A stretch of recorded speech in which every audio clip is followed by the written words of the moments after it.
고린도후서 13장 11절에서 13절 말씀 제 한 목소리로 같이 합독하도록 하겠습니다. 자, 시작. 마지막으로 말하노니 형제들아 기뻐하라. 온전하게 되며 위로를 받으며 마음을 같이하며 평안할지어다. 또 사랑과 평강의 하나님이 너희와 함께 계시리라. 거룩하게 임맞춤으로 서로 무난하라. 모든 성도가 너희에게 무난하느니라. 주 예수 그리스도의 은혜와 하나님의 사랑과 성령의 교통하심이 너희 무리와 함께 있을지어다. 아멘. 할렐루야. 아멘. 잘 지내셨죠? 네, 저는 잘 지냈습니다. 잘 지내 보이시죠? 네, 잘 지내고 있었습니다. 여러분들도 한 주간 하나님 은혜 가운데 하나님의 인도하심에 따라 선한 것들로만, 선한 길만 인도하신 주님의 그 행적에 따라 한 주간을 보냈을 줄로 믿습니다. 아멘. 아멘이시죠? 네. 제가 한 며칠 전에, 사실 좀 부끄러운 고백인데 며칠 전에 좀 마음속에 다짐을 했어요. 저희 주영이가 이제 학교에서 돌아오면 우리 주영이는 엄마 아빠를 아직까지 너무도 좋아해줘요. 감사하게. 아직까지 막내 티를 좀 못 벗는 것 같은데 이 주영이가 이제 학교 공부할 거 공부를 다 하고 제가 이제 주영 같이 좀 놀아주면 좋겠는데 희한하게 제가 휴대폰을 한다든가 뭐 다른 일에 너무 몰두하는 저를 발견하게 된 거예요. 그래서 제 나름 마음속에 그래 주영이가 있는 시간에 가능하면 휴대폰을 하지 않고 같이 무언가 하면 좋겠다 이런 생각을 좀 해봤어요.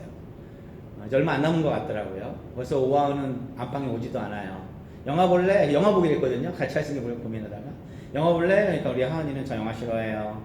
혼자 방에 가서 열심히 게임을 하고 있더라고요. 근데 주영이는 아직까지도 저희 엄마 아빠 사이다 붙어서 영화를 같이 보는데 아주 중요한 거는 영화를 봤는데 여러분 반도라는 영화 혹시 아세요? 최근에 개봉했는데 그게 이제 그 부산행2입니다. 부산행2. 부산행은 아시죠? 부산행 모르시나요? 부산행 그 좀비 나온 영화 있잖아요. 그 2가 반도인데 태국에도 한 달 전에 제가 알기로 개봉을 했었어요. 지금은 내려는지 몰라요. 근데 그 영화를 봤는데 너무 재미가 없는 거예요. 혹시 보신 분 계신가요? 보실 예정인 분 혹시 있나요? 네. 죄송합니다. 제가 스포를 하려고 하는 건 아닌데 너무나 재미가 없는 거예요. 어쩌면 그 전작에 기대했던 거에 미치지 못해서 제 마음이 좀 불편했는지도 몰라요. 그 영화에서 가장 중요한 장면이 언제라고 생각하세요? 저는 마지막이라고 생각합니다. 이 마지막에 모든 스토리가 다 이게 종합이 되거나 아니면 반전이 일어나서 뭔가 마지막에 아차하고 뭔가 이렇게 감동이 되거나 막 이런 좀 메시지가 있어야 하잖아요. 사실 영화는 그 마지막에 그 중요한 커트를 만들기 위해서 처음부터 시작됐을지도 몰라요. 그런데 그 반도는 마지막이 너무 재미없었어요. 예상했던 대로 됐고 또 예상하지 못했던 장면이 하나 나오긴 했는데 그게 뭐냐면 억지로 뭔가 이게 관객의 호응을 이렇게 끌어내려는 그런 좀 불편한 마음이 있었어요. 여러분 부산행 기억하십니까? 부산행 마지막 장면 혹시 기억나세요? 저는 아직도 기억나는데 공유가 이제 딸을 데리고 부산을 내려가는 기차 안에 벌어진 일인데 마지막에 공유가 끝까지 살아남았는데 좀비한테 물려버린 거예요. 그때 공유가 어떻게 했는지 아세요? 이제 자기는 이제 좀비로 변해가는 거잖아요. 딸은 아직 좀비 안 변했어요. 자기 몸을 기차에 묶었어요. 좀비가 되면 딸을 해치지 않게 하려고. 그러면서 점점 이제 눈이 이제 변해가면서 눈물을 흘리는데 저는 그 장면이 지금도 기억이 나요. 근데 이틀 전에 봤던 영화 반도는 마지막에 아직도 기억이 나질 않아요. 하여튼 재미없었다라는 것밖에 없어요. 죄송합니다. 이게 관계자가 계시진 않죠? 혹시 보실 예정에 계신 분은 다른 영화를 추천해 드릴게요. 제가 왜 자꾸 영화 얘기를 말씀드리냐면 오늘 말씀해 보니까 11절에 마지막으로 라고 시작을 해요. 마지막으로. 이제 고린도전서 후서에 보면 여러 가지 말씀들이 있지만 이 고린도전서 13장 11절 13절은 이제 마지막에 사도 바울이 고린도에 있는 교인들에게 전하는 메시지인데 마지막으로라고 시작을 해요. 저는 이렇게 생각합니다. 이 마지막에 이 세 절은 어쩌면 사도 바울이 아까 영화의 스토리가 시작해서 끝났을 때 그 마지막을 달렸던 것처럼 아마 그 마지막을 준비하는 메시지를 함축하였지 않으나 이런 생각을 좀 해봐요. 물론 여러 가지 많은 이야기 있지만 이 시작이 마지막으로 말하노니 내가 마지막으로 한마디만 더 할게. 마지막 정말 중요한 얘기가 있어. 끝으로 한마디만 내가 더 할게.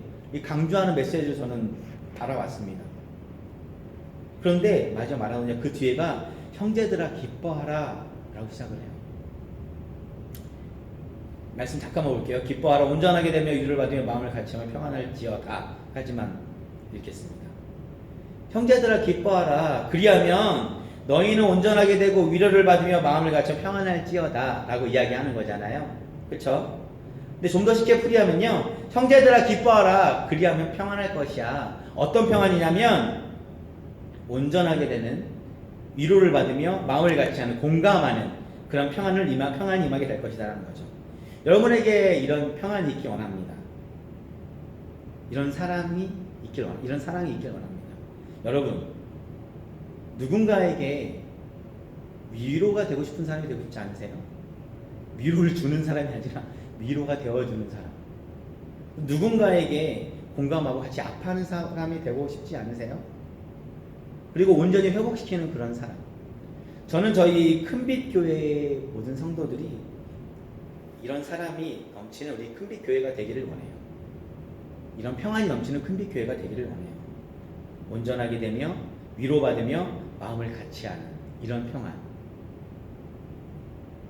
오늘 말씀처럼 너희들은 형제들아 너희는 기뻐하라. 우리가 서로 기뻐할 때에 우리에게 이런 평안이 허락되는 것입니다. 우리의 만남은, 우리의 관계가 먼저 기쁨이 허락되고 그 기쁨이 회복되기 원합니다. 여러분, 서로 이 만나면 기쁘세요? 교회에 우리가 누군가를 만나고 우리가 여러분이 어떤 관계를 맺을 때에 그 기쁜 그런 공동체가 있지 않나요? 하나 전 소개를 좀 할게요. 저희가 수요일날 기타를 시작을 했어요. 근데 즐겁더라고요. 그리고 우리 권사님이 가장 즐거워하셨어요. 그쵸? 네, 즐거워했죠. 근데 그곳에 기쁨이 있었어요. 공감하시죠? 기쁘셨죠? 저는 기뻤어요. 그리고 이 일을 기획했던 권사님이 그 마음이 정말 저는 순수하다고 느꼈어요. 그대로 할게요. 성대모사 하는데 좀 이해해주세요. 성대모사 이해해주세요. 기타 못 쳐도 돼. 맞죠? 기타 못해도 돼. 물론 우리가 성탄절에 이걸 준비해서 하기를 원하지만 기타 잘 못해도 돼. 그냥 우리 모여서 우리 즐겁게 교제하고 기타 배우자.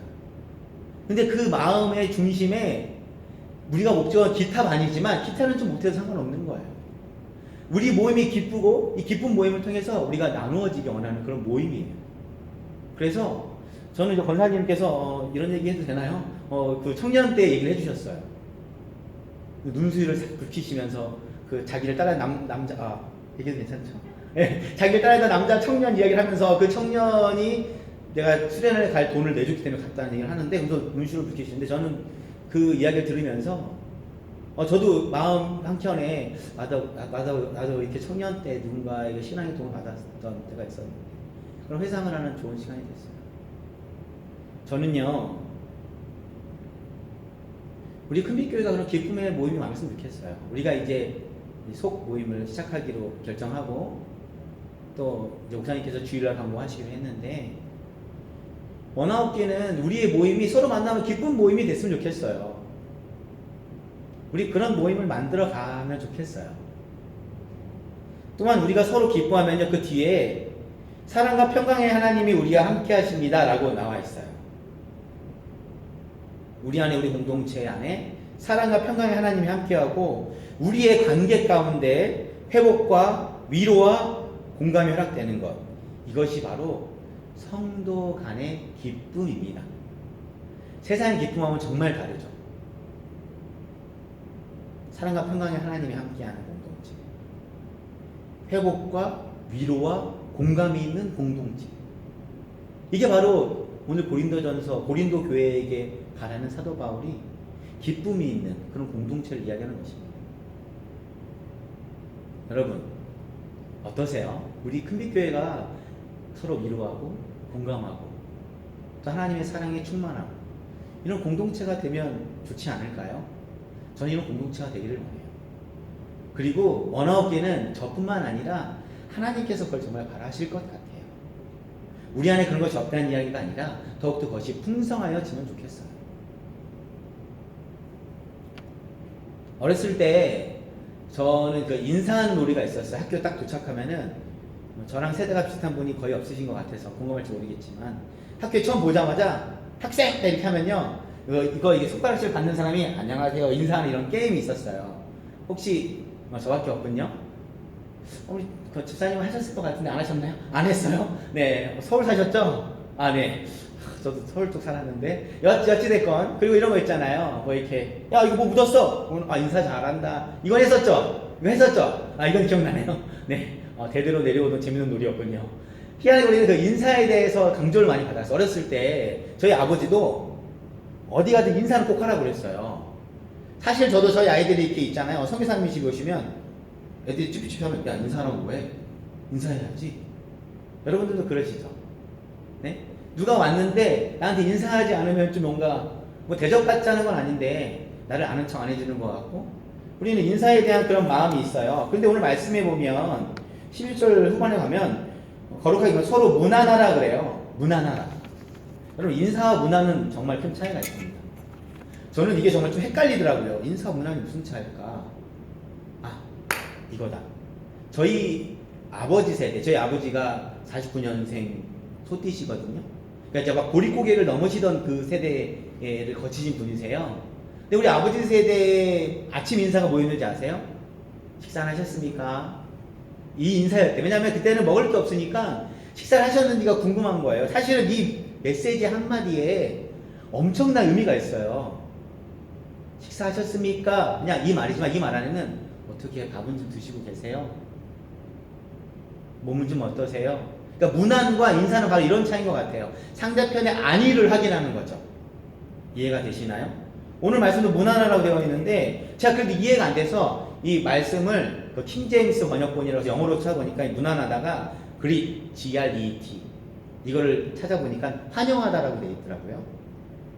근데 이것도 좀 제가 마음이 이렇게 확 와닿지가 않아서 제가 헬라어 사전을 찾아봤어요. 이 문안하다가 헬라어로 아스파조마이라는 말인데 이 뜻이 뭐냐면 환영하다, 포옹하다까지 또 들어왔어요. 환영하다, 포옹하다. 그래서 그러면 이 아스파조마이가 써있는 성경 구절이 뭐가 있나 뒤져보니까 마태복음 10장 12절에 그 집에 들어가면서 평안하기를 빌라. 자, 이 평안하기를 빌라도 아스파조마이 문안으로 해석이 되었습니다. 만남의 기쁨을 만드는 방법은요, 상대편의 안위를 확인하면 가능합니다. 상대편이 어떻게 지내고 있는지, 상대편의 형편이 어떠한지, 어려운 일이 있는지 없는지, 이것이 바로 문안하는 거예요. 따라라라라, 여보세요? 집사님 그냥 전화했어. 그냥 전화한 거 맞아요? 사실 아니잖아요. 생각났으니까 한 거잖아요. 그렇죠? 근데 우리는 좀 뭔가 나의 마음을 숨기고 싶어서 그냥 전화했어. 이렇게 하고 끊어버리는 경우인데 우리는 이제 그 말을 좀 바꿨으면 좋겠어요. 딸라라 집사님 내가 금요기대에서 기도하다 보니까 집사님이 생각나서 전화했어. 같은 말이고 비슷한 말이지만 느낌 완전 다르지 않나요? 집사님이 내가 생각나서 전화했어. 여러분 이제 우리가 속회 모임이 시작되고 여러 가지 공동체 모임이 다시 새로 시작이 돼요.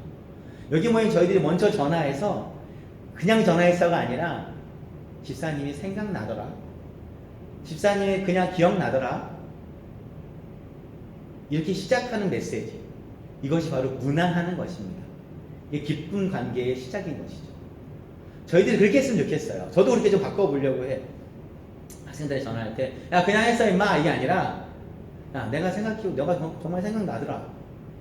넌 나 생각했니? 생각 안 했겠지만 우리 말을 좀 바꿉시다. 서로 무난한 우리 관계가 되었으면 좋겠어요. 서로 생각하고 걱정하면 위로가 돼요. 그렇지 않나요? 그 위로가 만남 중에 기쁨이 됩니다. 생각하고 걱정하면 위로가 되고 그 위로하는 가운데 우리가 만남이 이루어지면 기쁨이 일어나요. 우리 안에 만남의 기쁨이 넘치기 원해요. 서로 평안하기를 기대하며 서로의 안부를 물으며 함께 아파하고 공감하고 회복되기 원합니다. 이게 바로 무난하는 것입니다. 오늘 고린도교회 바울 사도가 마지막으로 바라던 것은 이 11절에 있는 그 내가 마지막으로 여러분에게 한마디만 하게 서로 기뻐해야 돼. 그리고 온전히 위로를 받으며 너희 평안이 있어야 하고 서로 너희들에게 안위를 확인하고 서로에게 격려하고 위로하는 그런 너희들이 되었으면 좋겠어 라고 이야기하는 것이죠. 12절 말씀을 보면요, 모든 성도가 너에게 무난하느니라. 모든 성도가 서로에게 기쁨이 되기를 원하는 것, 바로 사도 바울이 마지막 고린도 교회에게 원하는 모습이었던 것입니다. 만약에 우리 안에 그런 서로를 걱정하고 위로하고 기쁨의 모임과 만남이 많아지게 되면 어떤 일이 일어나는지 13절 볼게요. 13절 볼게요. 같이 한번 읽어볼까요? 시작. 주 예수 그리스도의 은혜와 하나님의 사랑과 성령의 교통하심이 너희 누리와 함께 있을지어다. 예수의 은혜와 완전한 사랑과 형통하심이 우리 즉 교회와 가족과 우리 속 모임 안에 함께 있게 될 것입니다. 만남을 기쁜 사람, 기쁜 만남을 만드는 사람, 여기에 모인 우리가 그런 사람이 되기 원합니다. 우리 큰빛교회가 우리 가정이 우리 속이 기쁨이 되는 사람들로 가득할 때에 우리가 모인 그곳마다 오늘 13절 말씀처럼 예수 그리스도의 은혜와 하나님의 사랑과 성령의 교통하심이 함께 있을 것입니다. 예수 그리스도의 은혜와 하나님의 사랑과 성령의 교통하심. 여러분 속한 공동체가 이런 것들이 풍성해지기 원합니다. 그러려면 마지막으로 한마디만 할게. 우선 기뻐해라. 잠깐 지사님이 너 보기 싫어도, 잠깐 권사님이 조금 눈에 있어도 그래도 기뻐해. 이거 무난해. 안위를 확인해. 서로 평안하고 서로 위로하고 서로 격려하고. 마음 안에 상처가 있을 수 있잖아요. 고통이 있을 수 있잖아요. 아픔이 있을 수 있잖아요. 저도 그런 사람이거든요. 근데 그럴 때에 우선은 주님 앞에 기뻐하고 표현하기 앞서 그 사람을 먼저 위로해 버리는 거예요. 아, 멋있지 않나요? 나에게 아픔을 준 사람 내가 먼저 위로하는 거예요. 너무 무리한 부탁인가요? 아멘 해주세요. 너무 무리한 부탁인가요? 하실 수 있어요. 오늘 고린도 교회의 사도 바울이 마지막으로 그렇게 그토록 그들에게 바랐던 그 메시지가 우리의 가슴을 움직이게 합니다. 그래서 나에게 상처를 준 사람이라 할지라도, 혹여나 내가 남이라 생각했던 사람이라 할지라도 먼저 위로하고 먼저 격려하고, 그렇게 되어질 때 우리 안에 기쁨의 만남이 풍성하여질 것입니다. 할렐루야. 아멘. 그럼 찬송 켜주실래요? 네. 옆 사람 한번 보세요. 옆 사람 보세요. 자, 보세요. 뒤에 앞뒤 사람 보세요. 네, 보셔야 돼요. 자, 어때요? 기쁘시나요? 이렇게 옆 사람한테 좀 기쁘세요? 네, 기쁘세요? 여러분들 제가 조금 더 무리한 부탁 드려도 될까요? 그리고 금요차가 나오신 분들은 아주 좀 제가 좀 마음을 힘들게 많이 해요. 이해해 주세요. 혹시 내가 먼저 그 사람의 기쁨이 되면 어떨까요? 내가 먼저 기쁨이 되면 어떨까요? 기쁨을 기대하고 환영받는 것을 내가 기대하기보다 내가 먼저 환영해주고 내가 먼저 사랑해주고 내가 먼저 위로해주고 내가 먼저 기쁨을 주는 사람이 되어지면 어떨까요? 관계 중에 기쁨이 되는 사람, 우리가 그런 사람이 되십시다. 만약 우리의 만남 중 기쁨이 없다면 우리의 관계 또한 기쁨이 만약에 없잖아요. 그렇다면 오늘 말씀 11절이 우리 안에 없기 때문 아닌가요? 위로가 되는 사람, 공감하고 같이 아파하는 사람, 온전히 회복시키는 사람, 안부를 묻는 사람, 우리가 그런 사람이 될 때에 우리의 만남은 기쁨의 만남이 될 것입니다. 그리고 하나님과 여러분의 관계가 기쁨이 넘치십니까? 그러니까 아까 전에는 성도와의 관계지만 우리도 하나님과의 관계를 생각해야 돼요. 하나님과의 관계가 어떻게 항상 기쁘십니까? 사실은요, 하나님은 나와 관계 중에 항상 기쁨이셨습니다. 이해가 되세요? 가끔 내가 하나님과 관계가 내가 기쁘지 않을 때가 있어요. 그래도 하나님 나를 기뻐하셨어요. 저는 이 말씀을 보면서 마음이 너무 찝찝하고 죄송스러운 거예요. 주님은 나를 항상 기쁨이라고 말씀하셨어요. 세영아, 너는 내 기쁨이야.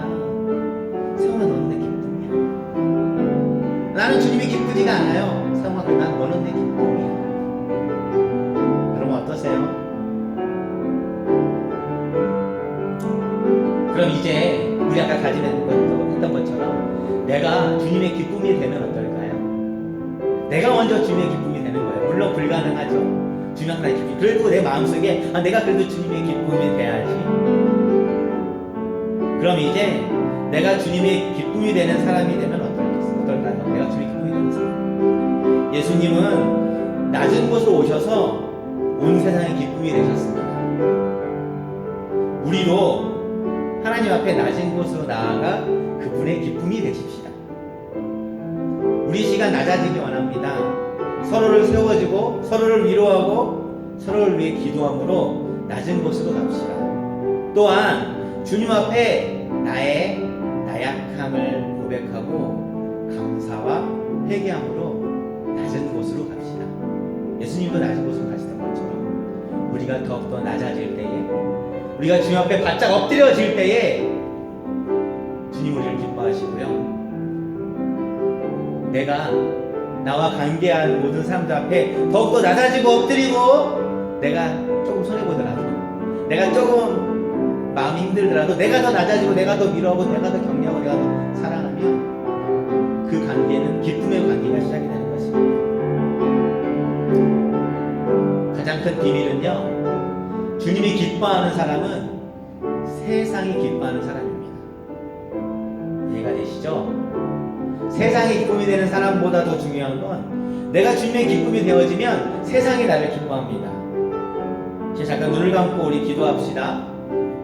하나님, 내가 먼저 주님의 기쁨이 되기 원합니다. 주님 앞에 낮아지기 원합니다. 철저하게 엎드리기 원합니다. 주님 앞에 낮아지는 것은 회개함으로, 감사함으로, 그 사랑을 고백함으로 가능한 것입니다. 이 시간 저희 가운데 그런 고백들을 허락하여 주시옵소서. 또한 우리 큰빛교회가 그런 기쁨이 넘치는 믿음의 공동체가 되기 원합니다. 주님, 내가 그 안에서 낮아지겠습니다. 내가 먼저 섬기겠습니다. 내가 더 위로하겠습니다. 내가 더 사랑하겠습니다. 우리 시간 주님 앞에 기도합시다. 더욱더 낮은 자리로 주님이 기뻐하시는 그곳으로 우리 시간 기도함으로 나아가십시오. 우리 기도합니다.